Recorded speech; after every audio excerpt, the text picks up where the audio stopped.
વિદ્યાર્થી મિત્રો, આજે આપણે જોવાના છે MWP એજ્યુકેશન યુટ્યુબ ચેનલમાં ધોરણ નંબર 8 માં આપણે આઈડિયલ ની અંદર અંગ્રેજી વિષયની અંદર યુનિટ નંબર 3 નું solution.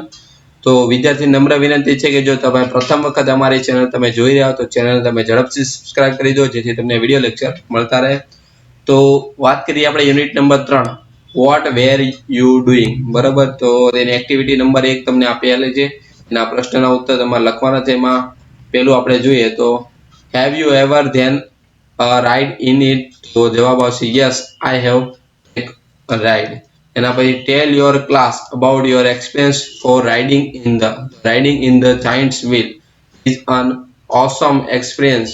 You can watch the city from the top, બરોબર. એનાથી મદદથી આપણે ટોપ સિટી આપણે જોઈ શકીએ છીએ અને એક્સપિરિયન્સ ખૂબ જ સારો છે. નેક્સ્ટ એક્ટિવિટી આપણે 2 છે વિનુની. તો અહીંયા તમને વિનુને આધારે પેરેગ્રાફ તમે આપેલો છે, તો એના પ્રશ્નના ઉત્તર લખવાના છે. એમાં પહેલું છે what climb up a tree, બરોબર.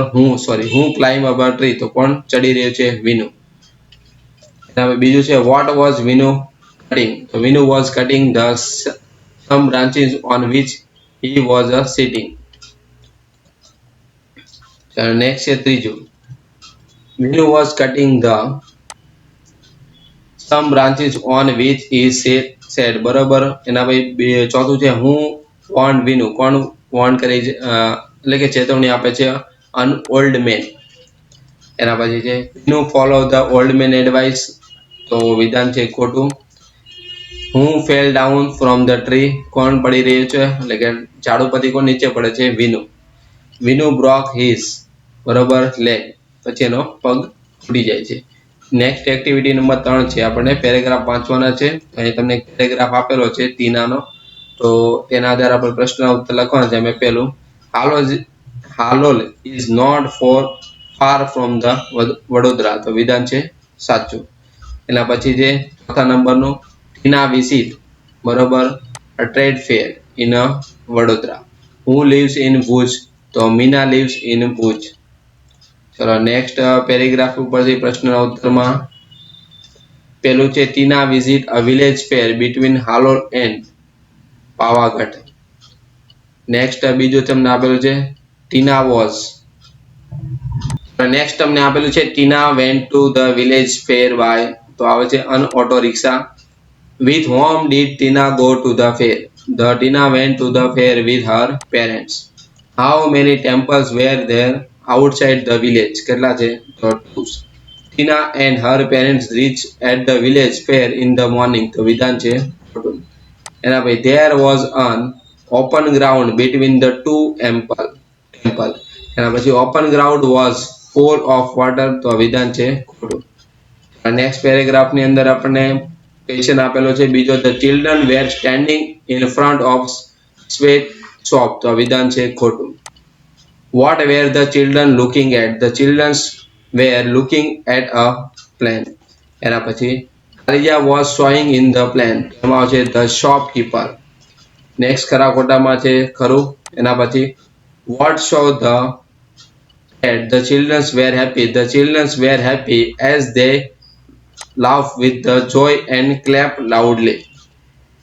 નેક્સ્ટ પેરેગ્રાફ છે what did they see, બરોબર, the merry go round and a giant's wheel.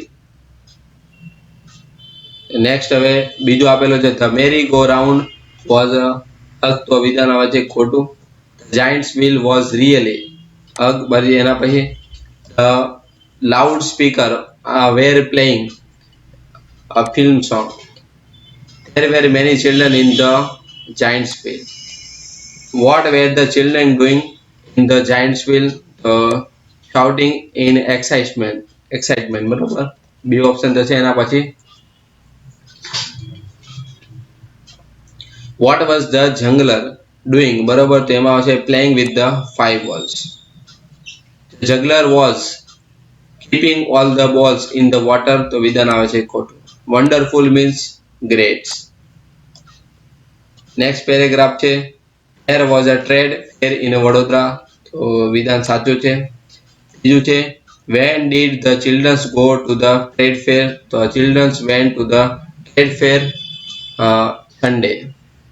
How did the children go to the trade fair? Children went to the trade fair by a bus. શેના મદદથી ગયા હતા? Which stall were there at the trade fair? કયા કયા ત્યાં stall હતા? તો આપણે લખીએ તો ઇલેક્ટ્રોનિક સાધનના હતા. એના પછી what were the girls doing on the counter? The girls on the counter were answering the question for visitor with a smile. The girls were answering the question with a smile.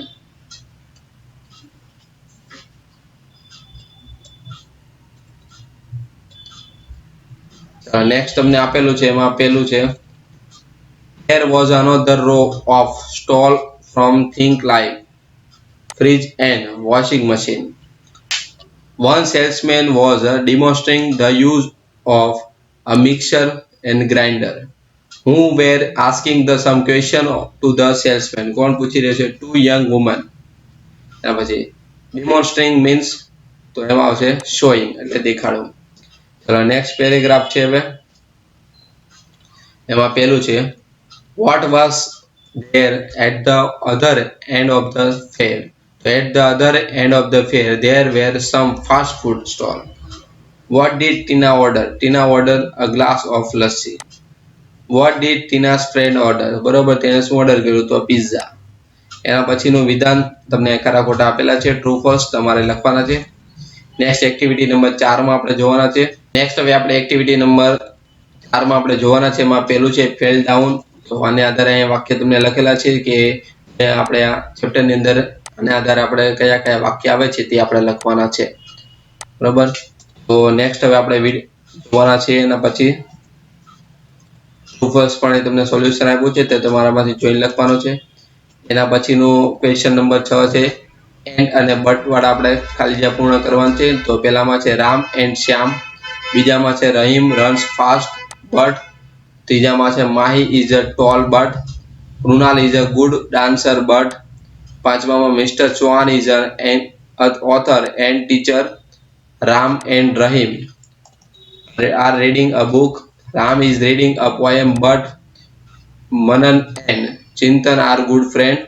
નવમામાં છે Mahesh is a fat but Suresh is a thin. દસમામાં છે કાવ્યા is a fair and tall. Next activity number 5 છે. આપણે અહીંયા તમને ચિત્ર આપેલું છે, એનું વર્ણન તમને કરેલું છે. તો નેક્સ્ટ એક્ટિવિટી નંબર 6 છે, તમને આપેલી છે. પેરેગ્રાફ આપેલો છે. બરોબર, તો અહીંયા તમારે ઉદાહરણ મુજબ તમને વાક્ય બનાવવાના છે. તો એના બધા વાક્ય તમે યસ્ટરડે અને ટુડે ના આધારે લખેલા છે. તો આ બધા વાક્ય તમને આપેલા છે, તમારે આમાંથી જોઈને વ્યવસ્થિત તમારે લખવાના રહેશે. એના પછી ખાલી જગ્યા પણ તમને આપેલી છે. તો ક્રિયાપદનો ઉપયોગ વડે આપણે ખાલી જગ્યા પૂર્ણ કરવાનું છે. પહેલામાં સ્લેપ્ટ આવશે, બીજામાં રાઇટ, ત્રીજામાં આવશે ટોક, ચોથામાં આવશે ઇઝ કટિંગ, પાંચમામાં ધ સ્પેરો ઇઝ ફ્લાઇંગ, છઠ્ઠામાં છે as the monkey was injured people tried, સાતમામાં છે રૂચા ઇઝ કુકિંગ, આઠમામાં છે when Sejal entered the room the childrens were playing. Next activity number 7 છે. આ પત્ર અહીં તમને લખેલો છે. સેમ ટુ સેમ અહીંયા તમારે કૌંસમાં શબ્દ આપેલા છે. બરોબર, અહીંયા કૌંસમાં તેનો ઉપયોગથી આપણે અહીંયા પત્ર પૂર્ણ કરવાનો છે. તો પહેલામાં આવશે તમારી રીતે આપણે એડ્રેસ લખીએ. આપણે તો કૃષ્ણા એપાર્ટમેન્ટ, કતારગામ, સુરત. બરોબર, આપણે કોને લખી રહ્યા છીએ તેનું નામ લખવાનું છે. ખાલી જગ્યામાં તમને causes of pollution air water and અહીં તમને પ્રમાણે સોલ્યુશન આપેલું છે, તે પ્રમાણે તમારે લખવાનું રહેશે. તો વિદ્યાર્થી મિત્રો, આ હતું આજનો લેક્ચરનું સોલ્યુશન. નેક્સ્ટ વિડીયો લેક્ચરમાં આપણે આના પછીનું સોલ્યુશન જોવાના છે. તો તેના માટે ચેનલ તમે સબસ્ક્રાઇબ કરો, તમારા ફ્રેન્ડ સર્કલમાં લિંકને અવશ્ય શેર કરો. થેન્ક યુ, ધન્યવાદ.